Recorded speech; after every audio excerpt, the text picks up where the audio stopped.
சிம்மராசிக்கு இந்த குரு பயிற்சி எப்படி இருக்கும்னு பார்த்தீங்கன்னா, கொஞ்சம் ஒரு விதமான தடங்கள், ஒரு விதமான விரயத்தை கொடுக்கக்கூடிய அவப்பேர் நிறைய ஃபேஸ் பண்ணக்கூடிய தன்மையில் தான் சிம்மராசி இருக்காங்க. இப்போ இந்த குரு வந்து பார்க்கும்போது என்ன பண்ணுவார் அப்படின்னா, ஷேர் மார்க்கெட் அந்த மாதிரி பண்ணலாமா, அவங்களுடைய பணத்தை வேற ஒரு விஷயத்தில் போட்டு டபுள் பண்ணுறதுக்கான விஷயங்கள்லாம் இந்த மாதிரியான குரு பயிற்சியில் பண்ணலாமா? பண்ணவே கூடாது. காரணம் ஏன்னா சனி பகவானே நமக்கு முதல்ல நல்லா இல்லை அப்படின்னும் போது தொழில்காரர்களே நமக்கு முதல்ல நல்லா இல்லை. ரெண்டாவது, நீங்கள் தொழில் பண்ணுங்க, உங்களுடைய உடல் உழைப்பை கொடுங்க, நேரத்தை செலவழிங்க, இதெல்லாம் பண்ணுங்க, சுப விரயமாக்கிக்குங்க. ஆனால் சின்ன சின்ன விஷயம் சொல்லிட்டு ஹாஸ்பிட்டலுக்கு போவாங்க, அது பெரிய விஷயம்லாம் நிறைய கண்டுபிடிச்சிருப்பாங்க, நிறைய ட்ரீட்மெண்ட் பண்ணியிருப்பாங்க, நிறைய செலவு பண்ணியிருப்பாங்க அந்த மாதிரி விஷயம்லாம். பட் இப்போ குரு ஜூன் 2ஆம் தேதிக்கு அப்புறம் மாறினதுக்கப்புறம் உங்களுக்கு ஜூன் 20க்கு அப்புறமே பல பிரச்சனைகளுக்கு ஒரு தீர்வு கொடுக்குற மாதிரி இருக்கிற வழிபாடு என்ன? 2 விஷயம். ஒன்று என்னன்னு பார்த்தீங்கன்னா, எக்ஸசைஸ் பண்ணணும், டைமுக்கு சாப்பிடணும், டைமுக்கு தூங்கணும், டைமுக்கு அரசாங்கம் சார்ந்து இடம் இருக்கும் பார்த்தீங்களா, அந்த இடத்துல இருக்கக்கூடிய விநாயகர் இல்லை அந்த இடத்துல இருக்கக்கூடிய ஆஞ்சநேயர், இந்த 2 பேரையும் ஏதாச்சும் இடங்கள் இருக்குங்களா? அப்படின்னு இருக்குது. நமக்கு வந்து விநாயகர் சொல்கிறேன், அரசாங்கம் ஆஞ்சநேயர் சொன்னேன் பார்த்தீங்கன்னா, ஆழ்வார்பேட்டை ஆஞ்சநேயர். ஓகே, சிஏ ஆஞ்சநேயரா? பட் ரொம்ப கவனம் எதில் இருக்கணும் அப்படின்னு பார்த்தீங்க அப்படின்னா, அரசாங்க விஷயத்தில். ஏதாவது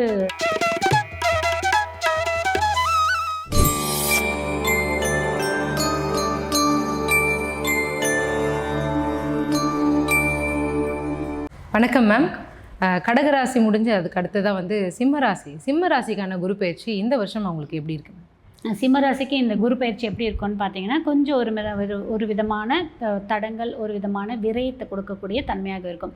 விரயம்ன்றது எப்படி இருக்கும்னு பார்த்தீங்கன்னா, அவங்களுடைய முதல் குழந்தைக்காக படிக்கிறதுக்கோ, கல்யாணத்திற்கோ, வேலைக்கோ, இல்லை உடல் ரீதியான பிரச்சனைக்கோ, இல்லை ஏதோ ஒரு சுப விரயம் கூட, அந்த குழந்தைங்களுக்கு வீடு கட்டி கொடுக்கறதுக்கோ, இல்லை படிக்கிறதுக்கு வெளியூர் சுப செலவுகள் ஏற்படும். ஏதாவது சுபமும் இருக்கும், கொஞ்சம் உடம்புக்கு ஏதாவது செலவு பார்க்கக்கூடிய தன்மையாகவும் இருக்கும். ஆனால் விரயம்ன்றது கண்டிப்பாக இருப்பதற்கான வாய்ப்புகள் ரொம்ப ஜாஸ்தி இருக்குது.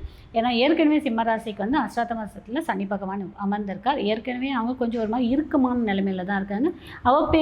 அவப்பேர் நிறைய ஃபேஸ் பண்ணக்கூடிய தன்மையில் தான் சிம்மராசி இருக்காங்க. இப்போ இந்த குரு வந்து பார்க்கும்போது என்ன பண்ணுவார் அப்படின்னா, நமக்கு நிறைய விஷயம் ஏற்கனவே இருந்த அந்த கெட்ட விஷயம் எல்லாத்தையும் கொஞ்சம் குறைச்சி விரயத்தை டைவெர்ட் பண்ணி கொடுப்பார். பண ரீதியான விரயம், நேர விரயம், கால விரயம், இதெல்லாத்தையும் கொடுக்கக்கூடிய தன்மையாக நமக்கு இந்த குரு பயிற்சி இருக்கும். பட் சிம்மராசியை பொறுத்த வரைக்கும் மேனேஜ் பண்ணுறாங்க. குரு வந்து சிம்மராசி ஜென்ரலாகவே ஒரு போல்டான கேரக்டர், போல்டான விஷயம் எதுவாக இருந்தாலுமே கூட இந்த ஆண்டு நீங்கள் நினைச்ச அனைத்து விஷயமும் நடப்பதற்கு சிறு தாமதத்தோடு நவம்பருக்கு அப்புறம் உங்களுக்கு வெற்றி கிடைக்கும். அதற்கும் நீங்கள் காத்து தான் இருக்கணும்.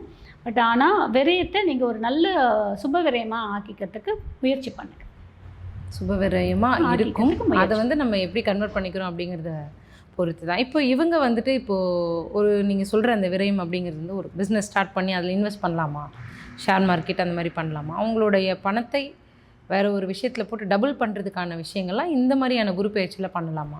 பண்ணவே கூடாது. காரணம் ஏன்னா சனி பகவானே நமக்கு முதல்ல நல்லா இல்லை அப்படின்னும் போது தொழில்காரர்களே நமக்கு முதல்ல நல்லா இல்லை. ரெண்டாவது, நீங்கள் தொழில் பண்ணுங்க, உங்களுடைய உடல் உழைப்பை கொடுங்க, நேரத்தை செலவழிங்க, இதெல்லாம் பண்ணுங்க, சுப விரயமாக்கிக்குங்க. ஆனால் இன்வெஸ்ட்மெண்ட்டு போகாதீங்க, அகலக்கால் வைக்காதீங்க. ஒரு பிஸ்னஸ் பண்ணிட்டீங்கன்னா அந்த பிஸ்னஸ்லேயே ரன்னிங்கள் போயிருங்க தவிர வேறு பிஸ்னஸ்க்கு பெருசாக நாட்டம் கொடுக்காதீங்க. இல்லை அதுவே பிரான்ச்சஸ் பண்ணுறீங்களா, கொஞ்சம் ஹோல்ட் பண்ணுங்கள், கொஞ்சம் காலம் மாறட்டும். நமக்கு அடுத்த வருடம் மார்ச்சுக்கு அப்புறம் நீங்கள் அதை டிசைட் பண்ணிக்கலாம். பட் இந்த வருடம் நீங்கள் இருக்கிறதுலே அப்படியே ரன் அப் பண்ணிக்கிறது, அப்படியே போகிறது, அப்படியே மூவ் ஆன் ஆகிறது, இதெல்லாம் பண்ணிக்கணும். ஃபேமிலியில் பேசும்போது மட்டும் கொஞ்சம் கவனம் வேணும். ஃபேமிலியோடு கொஞ்சம் செலவு கொடுங்க, டைம் ஸ்பெண்ட் பண்ணணும். அவங்களோட கொஞ்சம் இன்ட்ராக்ட் ஆகுங்க, அவங்களோட இது பண்ணுங்கள், கோவமாக இருக்காதீங்க. இந்த மாதிரி சில விஷயத்தெல்லாம் நம்ம தவிர்க்கும் போது நிறைய விஷயத்த நம்ம வந்து யூட்டிலைஸ் பண்ணிக்கிறது இருக்கும். என்ன எப்படி இருந்தாலும் கடைசியில் நமக்கு சப்போர்ட் பண்ணக்கூடியது ஃபேமிலி தான். அந்த சிம்மராசி வந்து மோஸ்ட்டாக இம்பார்ட்டன்ஸ் கொடுக்கும் ஃபேமிலிக்கு. பட் என்னென்னா அந்த கோபம், அந்த ஒரு பிடிவாத குணம், அந்த ஒரு இது எல்லாத்தையும் வச்சிருக்கிறதுனால அதற்கே உரிய ஒரு தன்மை கொண்ட ஒரு ராசி. ஆக்சுவலாக எல்லாம் சிம்மத்தை தான் சொல்கிறாங்க, கிடையவே கிடையாது, கடகம் தான். அப்படியா? கடகம் தான் இருக்கிறதுலே கோபம் அப்படியே சீறி பாஞ்சிட்டு. ஏதோ தாயுள்ளம் கொண்டவள் அப்படின்ற மாதிரிலாம் அந்த ராசியை. அமைதி தாயுள்ளம் கொண்டவர்கள் தான். ஆனால் சுனாமி வந்து அமைதியாக இருக்குது கடல், சுனாமி எழுந்துச்சுன்னா எப்படி இருக்கும்? அதுதான் கடகம். ஓகே, சிம்மத்தை விட டெரிஃபிக் வந்து கடகம் அப்படின்னு சொல்கிறேன். இல்லைன்னு யாராலையும் சொல்ல முடியாது. ஓ ஓகே. அமைதியாக இருப்பாங்க, அமைதியாக லிசனாக இருப்பாங்க, அமைதியாக இருப்பாங்க. ஆனால் அவங்கள சீண்டி விட்டுட்டோன்னு வச்சுக்கோங்களேன், அவங்கள மாதிரி வெடிக்கிற ஆள் யாருமே கிடையாது. அவங்க பக்கத்தில் யாரும் நிற்கவே முடியாது. அவங்க கோவப்படும் போது யாராலையும் பக்கத்தில் நிற்கவே முடியாது. யாரும் இல்லைன்னு சொல்லவே முடியாது. கண்டிப்பாக வீட்டில் ஒரு கடகம் இருக்காங்கன்னா, பொண்ணோ பையனோ அப்பாவோ இல்லை யாரோ ஒருத்தவங்க இருக்காங்கன்னா கண்டிப்பாக கீழே கமெண்ட் கொடுப்பாங்க. ஆமாம் இவங்க சொல்கிறது அப்படின்னு கண்டிப்பாக. அமைதியாக இருப்பாங்க, 90% அமைதியாக இருப்பாங்க. ஆனால் அவங்கள மீறி கோவம்ன்றது அந்த ஒரு எக்ஸ்ட்ரீம் லெவல் போச்சுன்னா வெடிக்கக்கூடிய முதல் ஆள் அவங்க தான். பூமாதேவி மாதிரியும் இருப்பாங்க, அமைதியாகவும். ஆனால் பூமாதேவியால் தாங்க முடியலன்னா பொழக்கோன்னு சொல்லுவாங்க பார்த்தீங்களா, அந்த மாதிரி வெடிக்கக்கூடிய தன்மையும் இருப்போம். சுனாமி மாதிரியும். கடல் எவ்வளோ அமைதி, எவ்வளோ ஒரு சாந்த, ஒரு பார்க்கக்கூடிய ரெஃப்ரெஷிங்காக இருக்கக்கூடிய ஒரு பிளேஸ். ஆனால் சுனாமி வந்தால் நம்மளால் தாங்க முடியுமா? அதெல்லாமே கடகம் தான். ஓகே, இப்போ சிம்மம் அப்படிங்கிறது வந்துட்டு ரொம்ப கோவம் அப்படிங்கிறது பொதுவாக இருக்குது, அதையும் தாண்டி ஒன்று இருக்குது அப்படிங்கிறத நீங்கள் சொல்லியிருக்கீங்க. இப்போ இவங்களுக்கு இந்த சிம்ம ராசி வந்து குரு பெயர்ச்சிக்கு நீங்கள் இன்வெஸ்ட்மெண்ட் கூடவே கூடாது அப்படின்னு சொல்லியிருக்கீங்க. ஆனால் சுப விரயம் ஏற்படும் அப்படின்னு சொல்லியிருக்கீங்க. ஹெல்த் எந்த அளவுக்கு ஓரளவுக்கு பெட்டராக இருக்குமா இல்லை எப்படி இருக்கும்? இல்லை, ஹெல்த் வந்து கொஞ்சம் இவ்வளோ நாள் கொஞ்சம் அடிபட்டுட்டு தான் இருந்தாங்க. ஹெல்த் ரீதியான நிறைய ப்ராப்ளத்தை ஃபேஸ் பண்ணியிருப்பாங்க.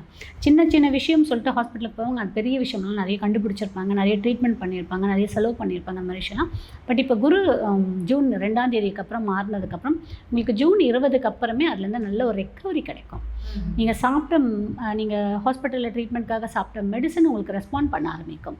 இல்லை ஒரு நோய்க்கு மருந்தே தெரியாமல் ஒரு டாக்டரே கிடைக்காமலாம் நம்ம கஷ்டப்பட்டுருப்போம் பார்த்தீங்களா, அதுக்கு எல்லாத்துக்கும் ஒரு ரெமெடிஸ் கிடைக்கிறதுக்கான வாய்ப்பு நிறைய இருக்குது. இந்த சிம்மராசிக்கு இந்த குரு பெயர்ச்சி ஜூன் 2க்கு அப்புறமா நீங்கள் சொன்ன எல்லா விஷயங்களும் ஒரு அலைன்மெண்ட் படி வந்து நடக்கும் அப்படின்னு சொல்லியிருக்கீங்க. இவங்களுக்கு வேண்டியது கிடைக்க இல்லைனா வந்துட்டு பல பிரச்சனைகளுக்கு ஒரு தீர்வு கொடுக்குற மாதிரி இருக்கிற வழிபாடு என்ன? 2 விஷயம். ஒன்று என்னன்னு பார்த்தீங்கன்னா, எக்ஸசைஸ் பண்ணணும். எக்ஸசைஸ் பண்ணணும், டைமுக்கு சாப்பிட்ணும், டைமுக்கு தூங்கணும், டைமுக்கு எல்லா வேலையும் ப்ராப்பராக டைமை வந்து மேனேஜ் பண்ணணும். சிம்மராசிக்கு பண்ணணும்.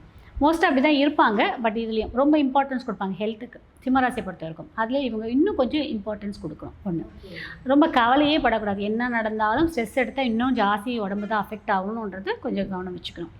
அடுத்தது பார்த்திங்கன்னா, அரசாங்க சார்ந்த இடம், ஹாஸ்பிட்டல், ஆஃபீஸு, அரசாங்கம் சார்ந்த இடம்னு இருக்கும் பார்த்திங்களா, அந்த இடத்துல இருக்கக்கூடிய விநாயகர், அந்த இடத்துல இருக்கக்கூடிய விநாயகர் இல்லை அந்த இடத்துல இருக்கக்கூடிய ஆஞ்சநேயர், இந்த 2 பேரையும் ஏதாச்சும் இடங்கள் இருக்குங்களா? அப்படி இருக்குது. நமக்கு வந்து விநாயகர் சொல்கிறேன், அரசாங்கம் இடத்துல இருக்கக்கூடிய விநாயகர் அப்படின்னு பார்த்தீங்கன்னா, அரசாங்க ஹாஸ்பிட்டல் நம்ம ஓமந்தார், அங்கே உள்ள இருக்குது. அங்கே உள்ள வந்து இயற்கை விநாயகர் இருக்கார். ஓ, இயற்கையாக வந்த விநாயகர். அந்த பக்கமே ஹாஸ்பிட்டல் இருக்குன்றதுனாலே போக மாட்டாங்களே?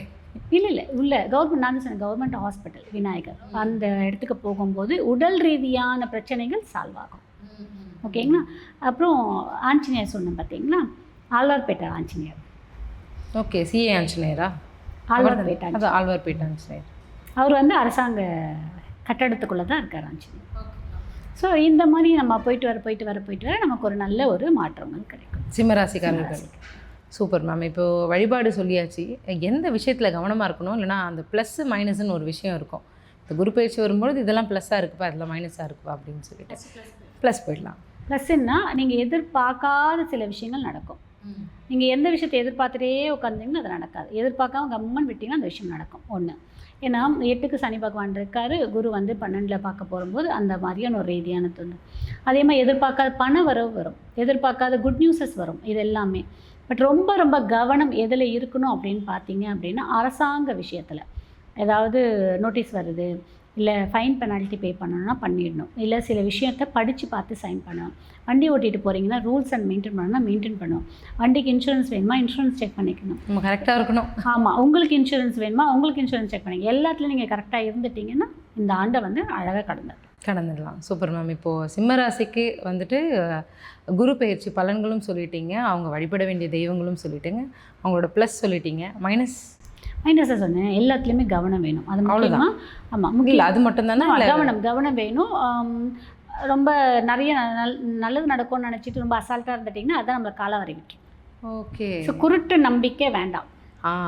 அதுதான் அழுத்தமாக என்ன சொல்கிறாங்க அப்படின்னு கேட்க. குருட்டு நம்பிக்கை வேண்டாம். ஓகே. இன்டெப்த்தாக யோசிங்க, ப்ளஸ்ஸும் யோசிங்க மைனஸும் யோசிங்க. Super ma'am. இப்போது சிம்ம ராசிக்கு எல்லாமே சொல்லிட்டீங்க. தொடர்ந்து அடுத்த ராசிகள் பற்றி பேசலாம். நன்றி.